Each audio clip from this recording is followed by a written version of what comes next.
Christmas of 2017, my wife gives me a number of premium spirits, including a bottle of Whistlepig 15-year rye. Now, at the time, I was drinking mostly cocktails, either your old fashioned, your Manhattan, or your vodka martini.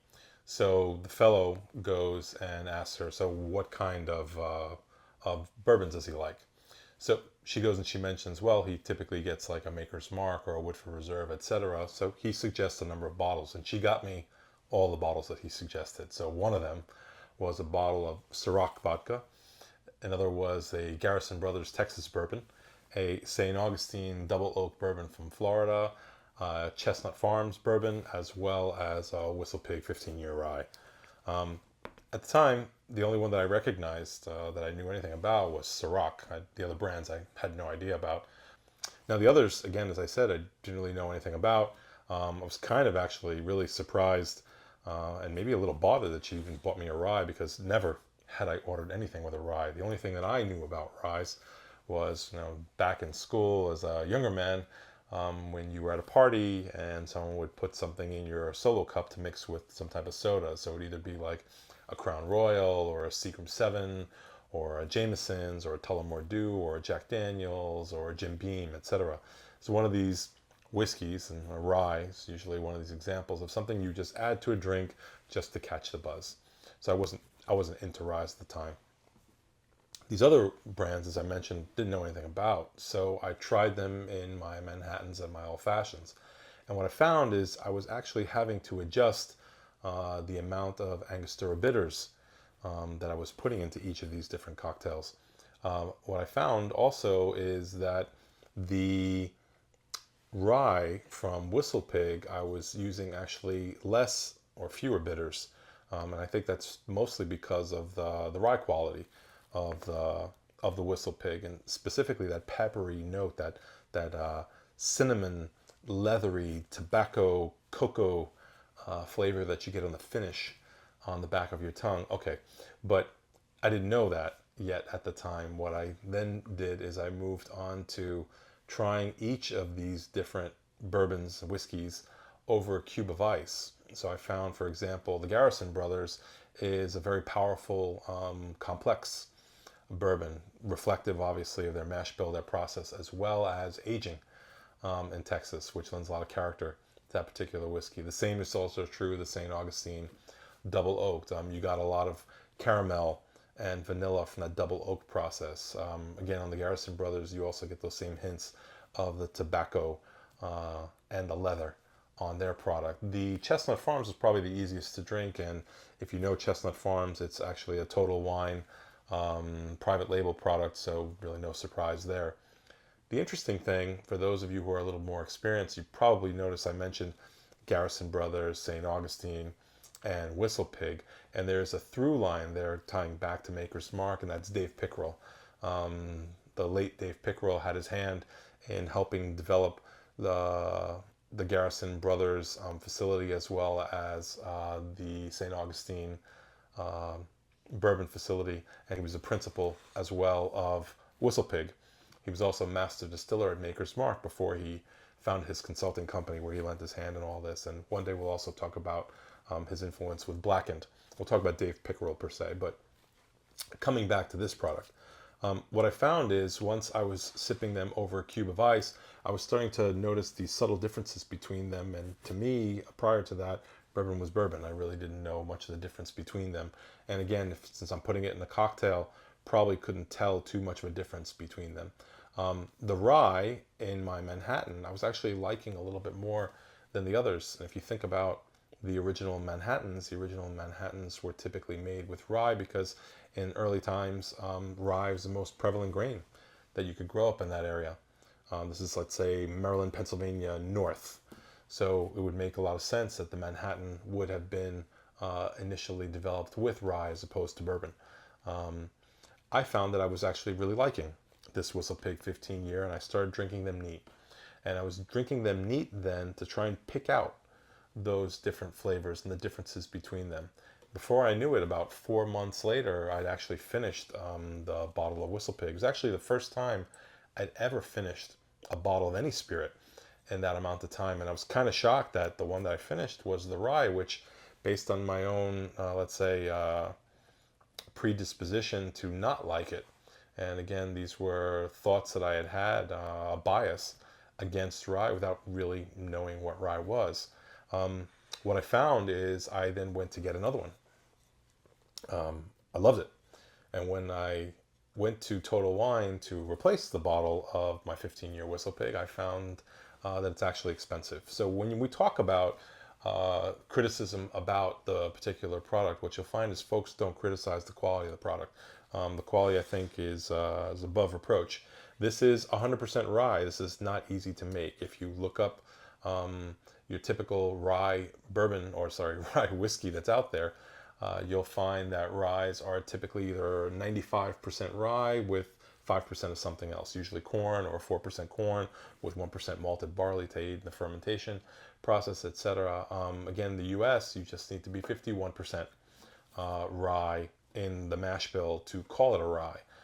Many companies actually go a little higher than that. They go into the 60s and 70s with the balance of the product usually being corn, which lends a different character to the whiskey. 100% rye is hard to do, and this is 15 years aged in ex-bourbon casks, then followed by a finish in their own Vermont estate oak, to help lend some of those other qualities of the vanilla and the caramel and the cherry that we all love. They use one of their proprietary toasts of the barrels in order to do that.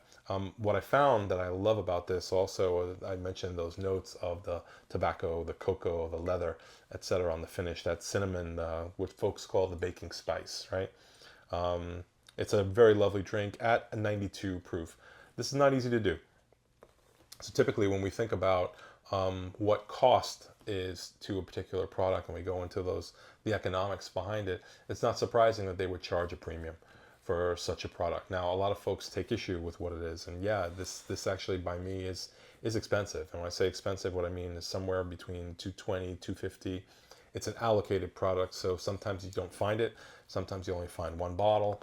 So when I'm running low, I tend to pick them up. This is my fifth, and I'm going to need another one real soon. Now, a lot of the folks that complain about the product, or maybe complaining is too strong a word, they take issue with it.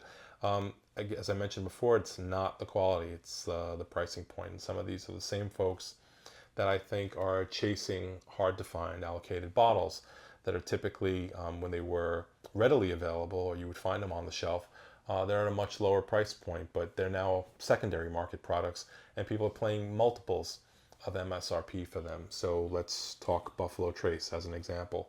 As you can see over my shoulder, right, I've got some Eagle Rare, I've got a Blanton's hiding in the corner, a Stag over here, some Sazerac Rye, Buffalo Trace, some Colonel E.H. Taylor also in the corner back over here.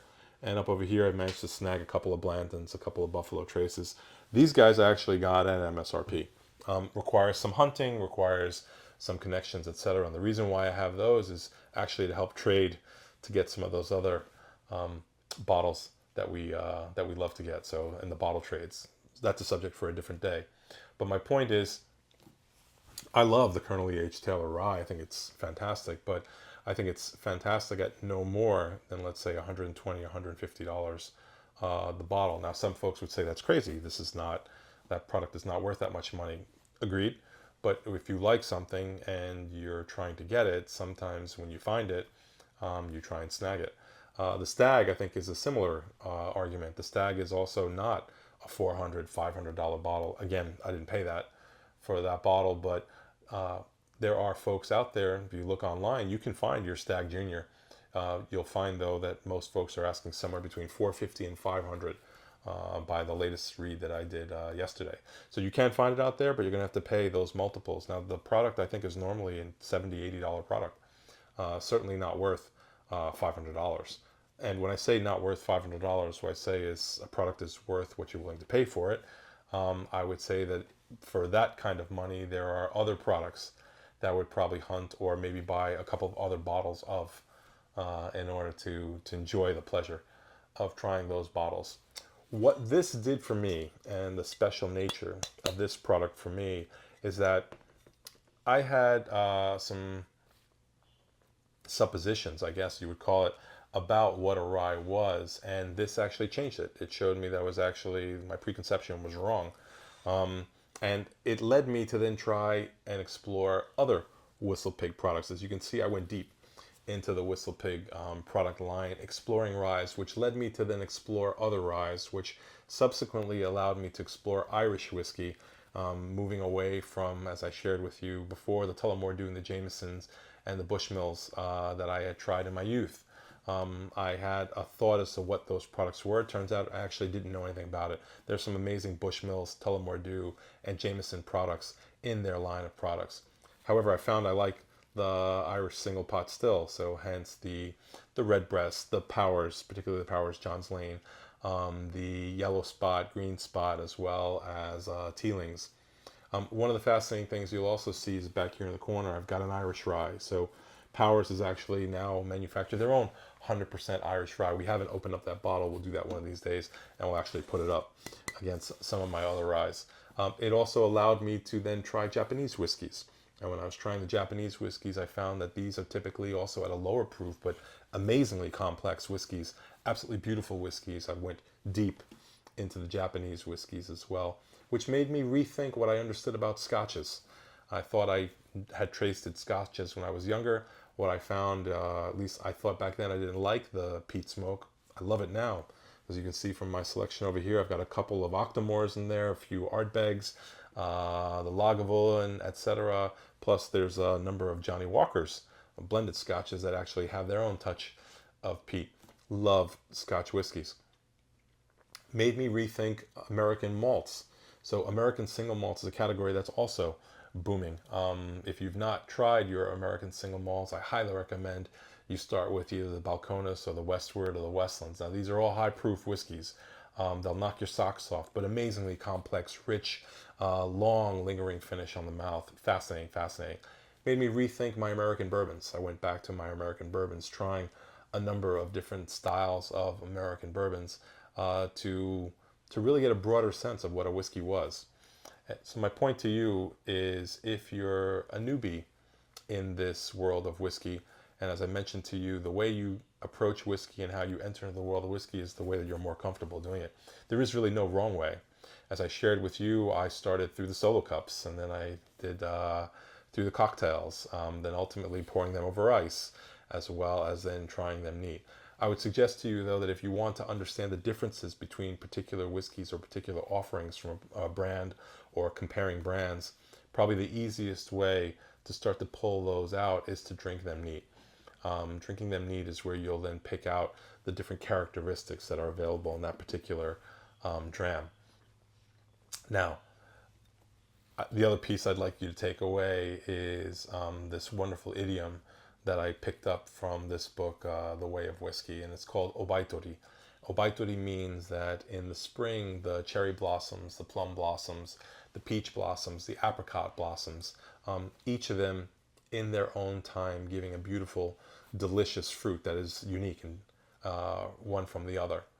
And that's really what we are as people. If you're a newbie, don't compare yourself to others thinking you should be further along or know more than you already know. We each blossom and bloom in our own time. The same is true if you are an experienced whiskey drinker. Don't compare yourself to others. Don't look down on the others just because you're further along on your whiskey journey and you're at the stage where you're already giving your fruit. Use that knowledge and experience that you have to guide and teach others and help them explore and develop their own palate and help them learn about this wonderful world of whiskey. Let's call it this magical elixir, this mix of craft and science that we enjoy regularly. The beauty about whiskey is whiskey really brings people together. And that's really the whole point of Citizen of the World. My name is Joe. I'm a citizen of the world. If you like this content, click the like button and subscribe.